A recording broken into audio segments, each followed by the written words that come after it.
balloon start rising from with ground with acceleration of 1.25 meter per second square. After 8 seconds, the stone is released from the balloon.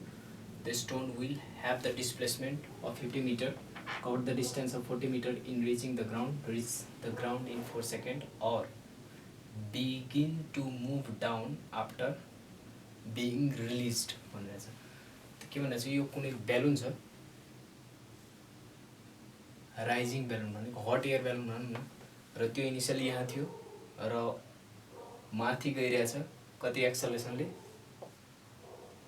1.25 metre per second यसो acceleration यो गइरहेछ माथि यो balloon र यहाँबाट यो मान्छेले एउटा स्टोन रिलिज गर्यो। रिलिज गर्नु भनेको छोड्नु, यसरी छोड्यो।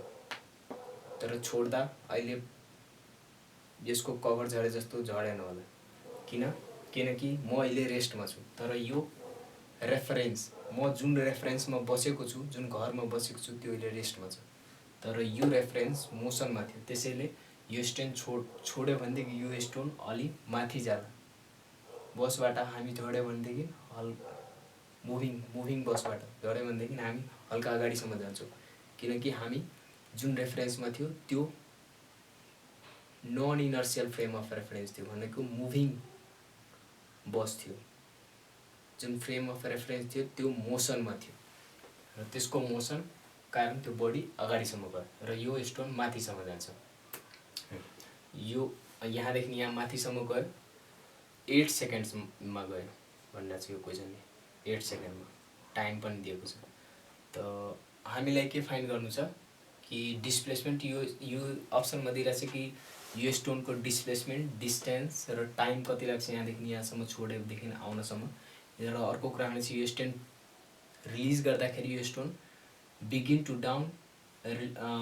To move down after being release भनेर चाहिँ यो स्टोन यसरी छोड्ने बित्तिकै सिधै तल झऱ्यो भनेर भनिरहेको छ। त यो गल्ती छ, यो उसको एक्सप्लेनेसन भइहाल्यो, किनकि यो स्टोन अलि माथि जाला, किनकि यो रेफरेन्स जुन छ त्यो मोसनमा छ र मोसनमा रेफरेन्स छ भनेदेखि त्यो रेफरेन्सबाट स्टोन छोड्यो भनेदेखि त्यो स्टोन इनिसियली रिलिज गर्दाखेरि त्यो stone with a velocity of frame of reference, जुन फ्रेम अफ रेफरेन्स अहिले छोड्यो भनेदेखि यसको जति भेलोसिटी थियो माथितिर त्यही भेलोसिटीले पनि माथि जान्छ र थोरै बेरपछि 0 हुन्छ। यो भेलोसिटी डिक्रिज हुँदै जान्छ। किन डिक्रिज हुँदै जान्छ? किनकि यसको अपोजिट यो जब छोड्छ तब यो माथि अर्को फोर्स लाग्न थाल्छ। त्यो फोर्स जुन छ त्यो फोर्स हो mg फोर्स, यसको मास m र g,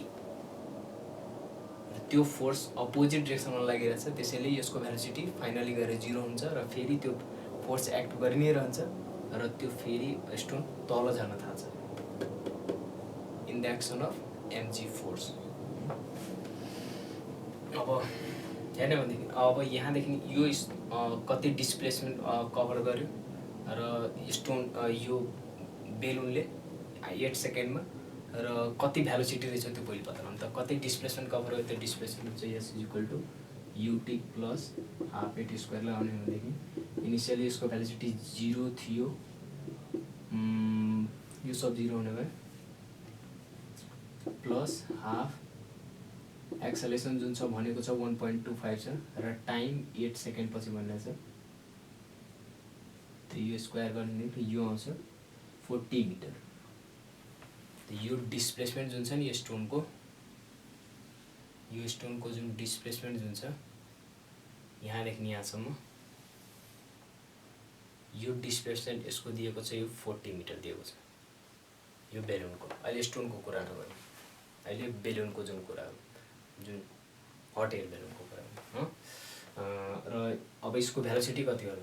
v is equal to u plus 80, initially velocity 0, acceleration कति छ 1.25 र कति बेर पछि यो स्टोन रिलिज गर्छ, यहाँ पुग्छ, यहाँसम्म कुरा गरौँ न।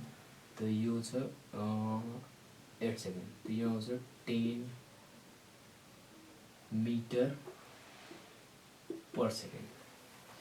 त यो जब रिलिज गर्छ नि जति बेला स्टोन, त्यति बेला यसको भेलोसिटी 10 मिटर पर सेकेन्ड छ भन्नु यहाँबाट। त यो स्टोन पनि 10 मिटर पर सेकेन्डले माथि जान्छ र यो स्टोन माथि जान्छ र त्यसपछि फेरि तल झर्छ। त यो स्टोन माथि जान्छ र त्यसपछि तल झर्छ। अब हामी हेर्छौँ स्टोनको डिस्टेन्स, डिस्प्लेसमेन्ट र टाइम कति लाग्छ यो तलसम्म झर्ने। यो तीनवटा कुरा छ, यो तीनवटा अप्सन। त यहाँदेखि यहाँसम्म डिस्प्लेसमेन्ट पहिले हेरौँ न। यहाँदेखि स्टोनलाई रिलिज गर्दाखेरि इनिसियल भेलोसिटी 0 थियो र फाइनली यो कहीँ माथि गएर इनिसियल भेलोसिटी यसको 10 मिटर पर सेकेन्ड छ र फाइनली यसको गएर कहीँ 0 हाल्छ, त्यसपछि यो तल झर्न थाल्छ। त कति डिस्प्लेसमेन्ट कभर गर्दो रहेछ? 0 बाउन्जेल हुन्जेल। त यो हुन्छ v² minus u² equal to 2as। Final velocity 0 हुन्छ, त्यो u² इनिसियली हेर्नुदेखि 10 को स्क्वायर, यो 100 इज इक्वल टु 2 एक्सलेसन। अब यो माथि जुन एक्सलेसन अघि थियो यो बेलुनको एक्सलेसन थियो माथितिर 1.25। अब स्टोनको कुरा गर्ने, स्टोन बेलुनमा छैन, बेलुनभन्दा बाहिर छ। कुन फोर्स एक्ट गरिरहेको छ? mg। एक्सलेसन कति हुन्छ? g, त्यो पनि तलतिर। र यो एक्सलेसन अहिले माथितिरको मोसन हाम्रो के छ? इनिसियल भेलोसिटी माथितिर, एक्सलेसन पनि माथितिर लिने हो भने एक्सलेसन त तलतिर छ, त्यसैले हामी के लिन्छौँ? Minus g। र माइनस g को भ्यालु -10 र डिस्प्लेसमेन्ट यो कति हुने भयो? डिस्प्लेसमेन्ट इज इक्वल टु यो क्यान्सल हुन्छ 5 मिटर। यो स्टोन जुन छ नि यो माथि 5 मिटरसम्म जान्छ, माथि 5 मिटर जान्छ। यो स्टोन रिलिज गर्दाखेरि यो स्टोन माथि 5 मिटर जान्छ, त्यसपछि फेरि यो तल जान्छ, तल झर्छ। हेर्ने हो भनेदेखि यसको स्टोनको डिस्टेन्स हेर्ने हो भनेदेखि डिस्टेन्स कति कभर गर्छ यसले? डिस्टेन्स पहिले माथि 5 मिटर, त्यसपछि फेरि यहाँसम्म 5 मिटर र यहाँदेखि यहाँसम्मको डिस्प्लेसमेन्ट कति छ? 40 मिटर।